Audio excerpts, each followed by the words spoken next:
news run anywhere from $7,500 to $950. The $3,500 ad Honigsberg was thinking about would purchase a 2-page black and white centerfold. If you ever get injured, you know, I guess it takes care of your family too, doesn't it? Oh yeah, most definitely. This tape was made by police in Wall Township after Honigsberg got suspicious and called them. I just want to reaffirm where this money goes. Could you please just try to describe to me where this money goes? Oh yeah, it's the State PBA of New Jersey, which is the Policemen's Benevolent Association. Okay, you're not an agency? Not An advertising agency? No. You're a non-profit organization, and you are the PBA? 100%, that's it. Sergeant Joe Wisniewski recorded the call and determined the solicitor was lying about being a policeman and what the money was to be used for. This was supposed to be money going to the state PBA, to police officers and their families, which wasn't the case either. Police say the solicitor worked out of this building in Asbury Park. David here. David Keyser. Ads for the Police News of New Jersey are sold from this boiler room. David Keyser is the manager. We take it outside, though? I don't want anything done in the office here. Keyser says the solicitor, whose voice was recorded by police in Wall Township, has been fired. The question was that, is this some kind of a common practice by your salesmen here? Absolutely not. We have everybody sign a disclaimer that says they're not a police officer and in no way represent police officers in the state of New Jersey. But that has not stopped complaints about misrepresentation by the Police News. Piscataway police say they've received several. They're soliciting money from these people, leading them to believe that they represent law enforcement and that the money is going to be used for law enforcement, when in fact it is not. And I think it's wrong. The Police News isn't the only journal that makes itself sound like a law enforcement publication. The bottom line was to get them to give the money any way they can. Jerry Williams and Jerome Watkins worked last month for a paper called the County Sheriff's News, selling ads in this now abandoned boiler room in Jersey City. They say they were given a script to read, but if that didn't work, they say they were told to lie to make people think their money was going to law enforcement. I would assume that 99% of them thought it was the contribution, really. They thought they're helping out the police. But were they? No, not in that. You're giving Christmas money. I don't see it. That's what he was doing. They are not affiliated with this office or any sheriff's office in the state of New Jersey. Hudson County Sheriff Edward Webster says the County Sheriff's News treads a thin line between truth and fraud, with claims that it is serving the law enforcement community. I think it's a gimmick. And people are misled, and they're donating because they think they are actually helping the law enforcement, and they're not. Brad Honigsberg says public mistrust caused by journals like this could make legitimate police causes the ultimate victim. It's an abomination. It's an example of the good intentions of people just being exploited. The publisher of the Police News of New Jersey declined to be interviewed for this story. As for the County Sheriff's News, we called the number on its literature several times, but nobody answered. Joe Collin for 9 Broadcast Plaza. All right, Joe, thank you very much. Now, the Channel 9i team is working on other stories, and we'll bring those reports to you as soon as they become available. Keep an eye out for them here. When we come back, we begin our holiday reunions. We'll start by reuniting an aunt with her nieces and nephew. She hasn't seen them in 21 years. Stay tuned.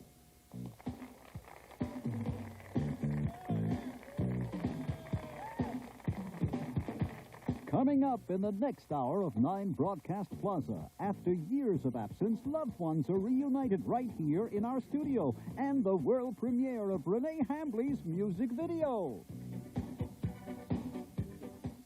Hey, Squirt, where's Dad? Sleeping.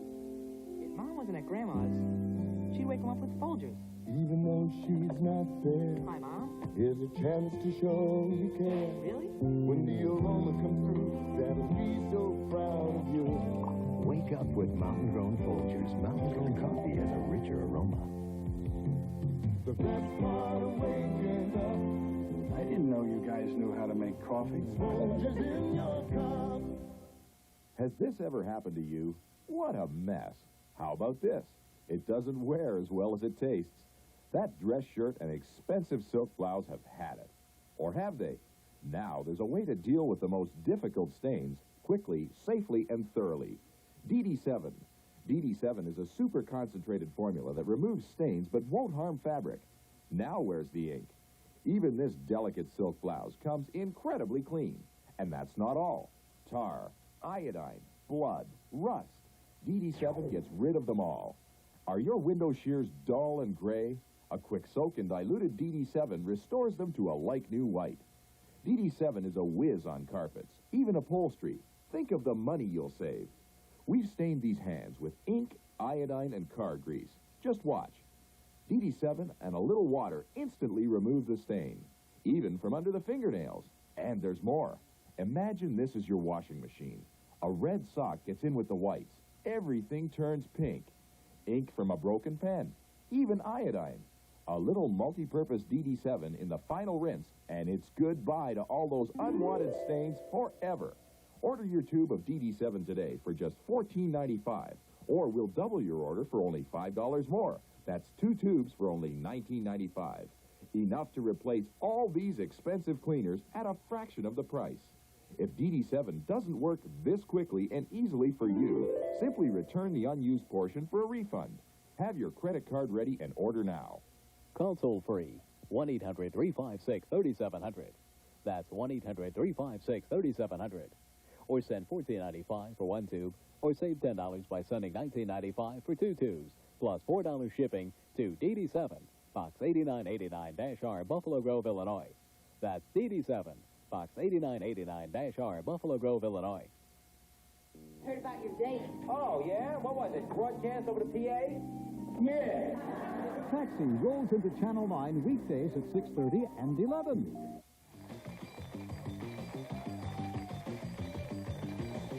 All right, welcome back to 9 Broadcast Plaza. Once again, we are going to start our holiday reunions in just a second and reunite people who haven't seen each other in some cases up to 21 years. That takes place in just a second. I know we're looking forward to that, but right now, we've got Sarah Lee Kessler with the latest news headlines. Sarah Lee? All right, thank you, Matt. As we reported earlier, the MTA was meeting to raise transit fares, and that vote came moments ago. Heidi Kemp is live now to tell us what happened. Heidi, where are you? Sarah Lee, we are outside the MTA headquarters where perhaps you can see that there were protesters still demonstrating behind me. They were protesting the fare increases, but it was inevitable. Despite a very emotionally charged meeting this morning, the increases have been formally approved. You can expect to dig a little bit deeper beginning January 1st. There is one roadblock, though. Connecticut refuses to impose an increase in its area of the Metro North line, and that could cause a problem. So I'll have more on that for you at noon, as well as all the details on exactly what you can expect to budget for in the coming new year. I'm Heidi Kemp, reporting live from Midtown Manhattan for 9 Broadcast Plaza. Back to you, Sarah Lee. I think we're talking about a subway ride going up to $1.15. In Piscataway, a warehouse fire is still burning. That explosion and fire last night forced about 100 people from their homes. There were no injuries. A tribute to Andrei Sakharov today. A moment of silence was observed for the vocal dissident who died last night. Mikhail Gorbachev stood with 2,200 members of the Congress of People's Deputies. A Muslim fundamentalist group has threatened the life of Pope John Paul II. They object to the Pope's support for Lebanese Christians, and they're demanding the Vatican ambassador leave Beirut. Locally, a judge from Morris Plains who left home on Election Day and disappeared has turned up. Police originally had feared that he'd drowned off Ocean Beach. They spent a lot of manpower investigating it. But yesterday, Judge Francis Bach, a husband and father of 4, was found alive in Maryland in a love nest in an apartment, living with a former secretary. His first words to investigators who found the pair were, and this is a quote, "You guys did a good job." Judge Bach said he was simply undergoing a midlife crisis. Now over to you, Matt. Certainly, some people who are being sought are not happy to be found, but the people we're about to introduce you to have been looking for loved ones and friends for a long time, and they're happy that we have got a happy ending for them. Just to recap, Tuesday we brought people on who had not seen loved ones and friends in up to 21 years. In one case, a woman came on looking for her father, who she had never met. Well, just in time for the holiday season, you folks at home have really come through, and today we do have 2 at least terrifically happy endings. Let me reintroduce you to Roderick Anderson. He was on our show on Tuesday. He served in the military back in Germany up until 1982, and I want to also introduce his wife, Kathy. First of all, welcome them back to 9 Broadcast Plaza. Obviously, there are some people out there who did not see the show on Tuesday, so let's recap your story briefly. Again, back in 1982, you're in Germany, you're serving in the military, and you lost contact with some very dear friends. Well, the people were Elvin and Elizabeth Aponte. Kathy met Liz in a cafeteria while they were doing their national pastime shopping. And she ran home and said, Raj, I found somebody that lives in New York, and she's really nice. So she ran home and said, you got to meet Elvin, you got to meet Elvin. So as time went on, I went over there, we talked, we met, and like we were only over there, well, we met them in '82, and we only knew them like maybe 6 months because I was getting ready to PCS back to Kansas. But during that 6 months' time, we became so very close. We bonded together like brothers and sisters. It was really unbelievable. You did everything together, pretty much. Everything. We went shopping. On Sundays, we would go down to a jazz cellar down in by the Rhine River, flea markets, everything. All right. Again, you were on Tuesday, and we asked you to look into the camera and talk to these people. Here's what you had to say on Tuesday. Liz and Elvin, if you're out there, Kathy and I, we love you. If anybody out there knows of Elvin or Elizabeth, please let us know. We'll be in contact, and possibly by Christmas we can get together. Okay, again, that was Roderick's plea to the camera on Tuesday. You lost contact with these people, and then when you got off the show on Tuesday, what happened? Well, as soon as I walked back in the green room, a lady handed me a letter. You got a phone call, and it was Elvin's boss who he works for. He told me that Elvin works for him, that he hadn't been in that night, but he would be in at 11 o'clock that night. So I said, well, would you give me his home address? He said he didn't have his home address, but he did have his phone number. So I asked him not to say anything to him and that I wanted to surprise him. So I called my mother up to see if she had seen me on television and all, and I get a click on the phone. And who is it but Elizabeth? And she mistaken me for somebody else. She thought that I was her uncle, whose name is Rod also, who has been away. And she hadn't seen him in a while, but so she thought I was him. So she like kind of fussed me out at first and said, well, what in the world you putting my picture and my name and all this stuff on the television? And I said, are you sure you know who this is? I said, this is Rod Anderson and Kathy Anderson. She's like, Rod and Kathy? And then she starts screaming and carrying on. So you spoke to them on the phone, but up to this point, you have not seen Liz or Elvin? No. All right. Are you a little nervous? A little bit. Excited more so. All right, it's been almost 8 years. 8 years, yeah. Okay. Ladies and gentlemen, in time for the holiday season, let's have a little reunion here on 9 Broadcast Plaza. Please welcome Liz and Elvin Aponte.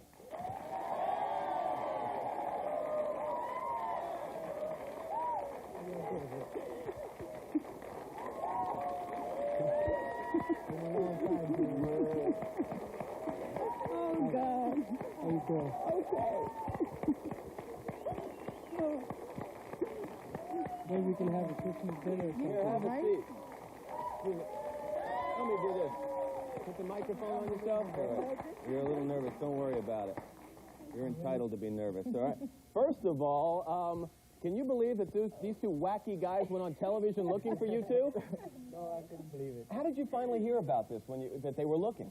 My boss's wife was watching the show, and he called my house, and my cousin's girlfriend was watching the show, but she didn't know our last names. She knew our first names. She didn't know our last names, and then my uncle verified that it was us that they were looking for.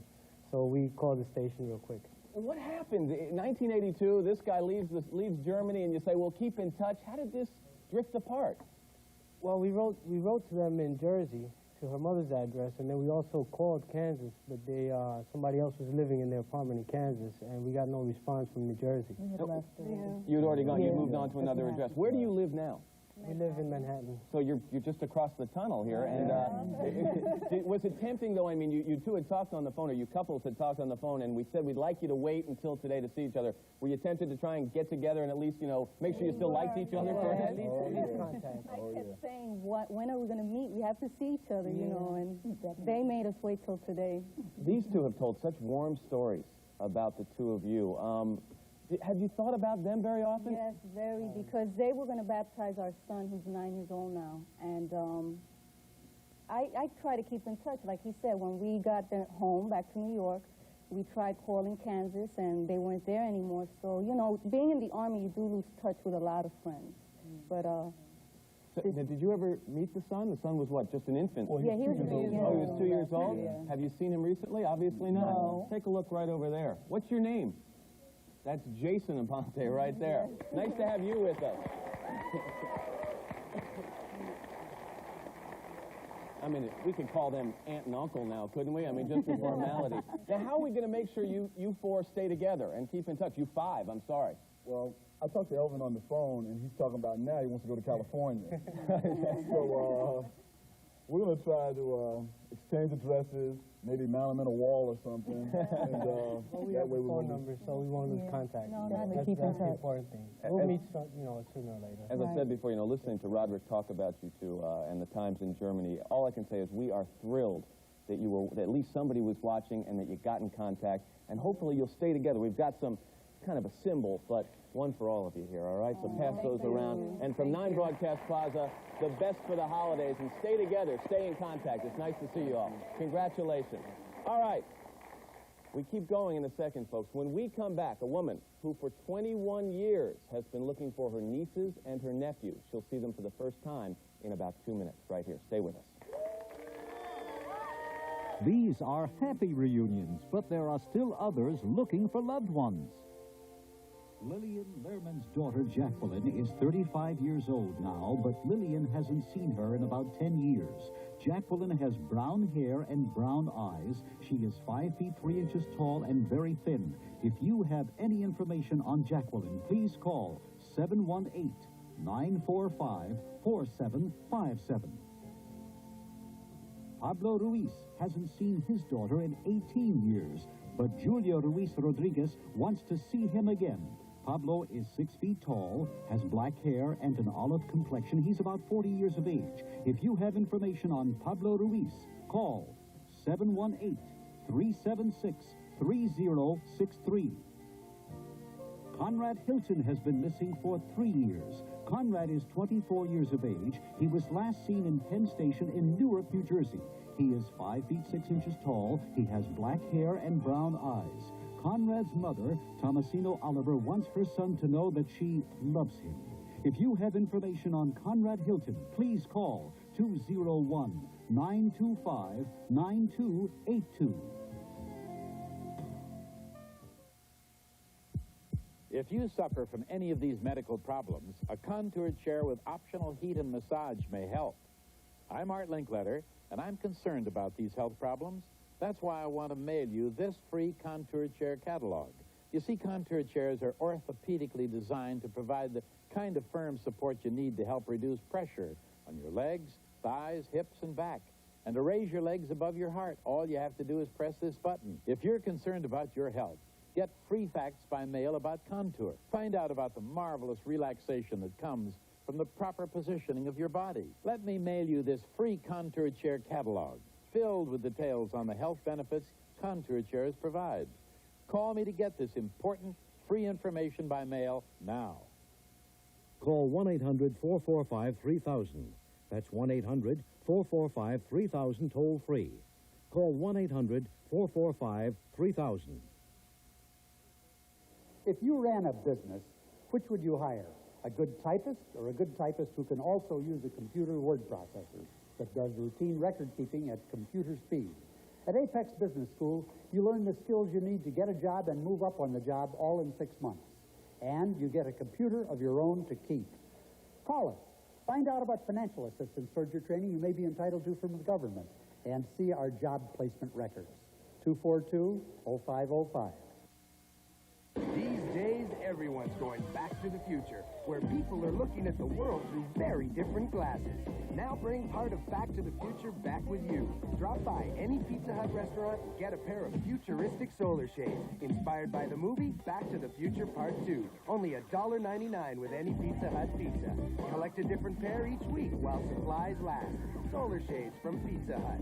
They're going like there's no tomorrow. Pizza Hut, make it great.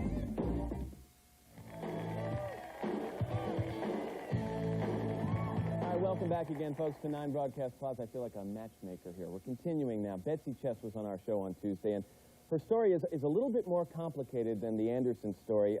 Betsy, you've been looking... Well, first of all, welcome her back to our show. Let me do this the right way.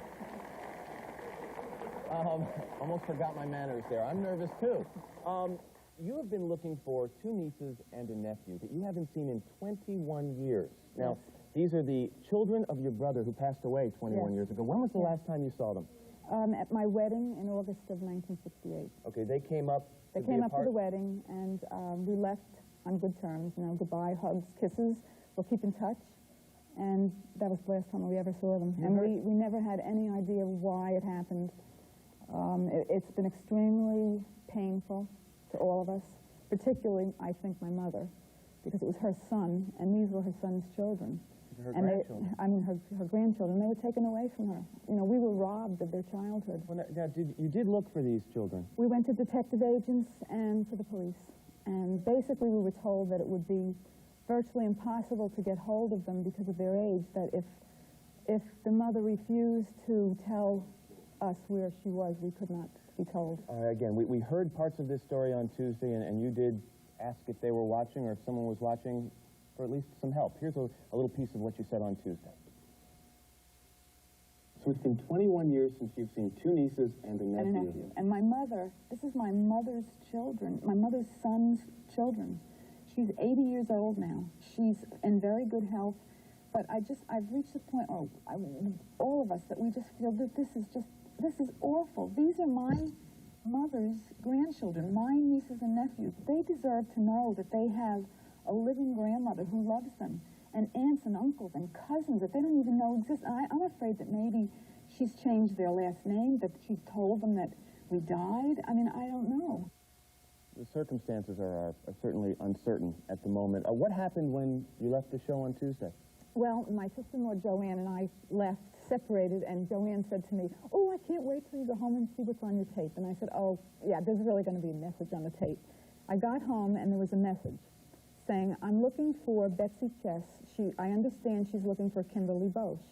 Now, I thought, well, this must be somebody probably heard of a Kimberly Bosch, you know. So I called the number, and it was my niece, Kimmy. She called from where? From Michigan. Her sister-in-law had been flipping the dials and came to your show as I was telling the story, and she called Kim. A lot of people would say that's fate. I know. That happened. Again, the people's names: Kimberly Groff, Sharon Luton, and Scott Bosch. These are your nieces and your nephew. You haven't seen them in 21 years. And you've spoken to them on the phone, and we'd like you to see them right now. Please bring them on, okay?